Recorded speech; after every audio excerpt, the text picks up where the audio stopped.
पूरी दुनिया में पक्षियों की 10,000 से भी ज़्यादा प्रजातियां पाई जाती है। सभी के वही 2 पंजे, 2 पंख और एक गर्दन होती है, लेकिन इन्हीं में से एक ऐसा पक्षी है जिसकी एक अलग ही पहचान है, जो आसमान का सीना चीर के हजारों मीटर ऊपर 120 किलोमीटर प्रति घंटा की रफ्तार से उड़ता है, जो खुद से कई गुना अधिक वजन के शिकार को भी अपने पंजे में दबोच लेता है और इसलिए उसे पक्षियों का राजा कहते हैं, जिसे हम बाज के नाम से जानते हैं। एक बाज इतना ऊंचा मुकाम हासिल कर सकता है अपनी ट्रेनिंग की वजह से। अगर आप भी इस दुनिया में एक मुकाम हासिल करना चाहते हैं तो एक बाज को बाज बनने का पूरा सफ़र आपको जानना बहुत ज़रूरी है, क्योंकि 25 से अधिक उम्र होने के बाद भी लोगों को जोखिम लेने से डर लगता है, लेकिन एक बाज की जीवन की शुरुआत ही जोखिम से होती है। जिस उम्र में बाकी पक्षियों के बच्चे सिर्फ बोलना सीखते हैं, उस उम्र में एक मादा बाज अपने बच्चों को पंजों में दबोचकर हजारों मीटर ऊपर आसमान की ऊंचाइयों में उड़ जाती है, उसे ये बताने के लिए कि तेरा जन्म आसमान का सीना चीर के सबसे ऊपर उड़ने के लिए हुआ है।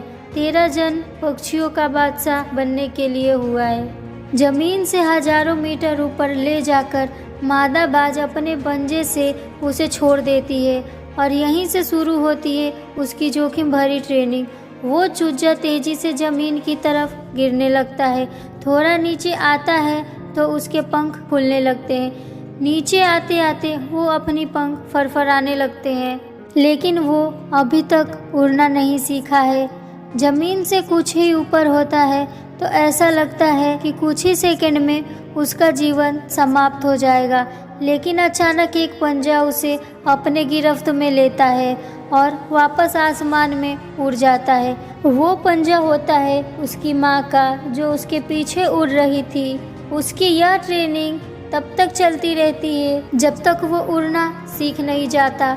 इतनी जोखिम भरी ट्रेनिंग के बाद इस दुनिया को एक बाज मिलता है। बारिश के वक्त जब सारे पक्षी आश्रय की तलाश करते हैं, तब यही बाज उसी बारिश में बादल को चीरते हुए ऊपर निकल जाता है और बादल से कहता है, तू बरस ले, कितना बरसेगा।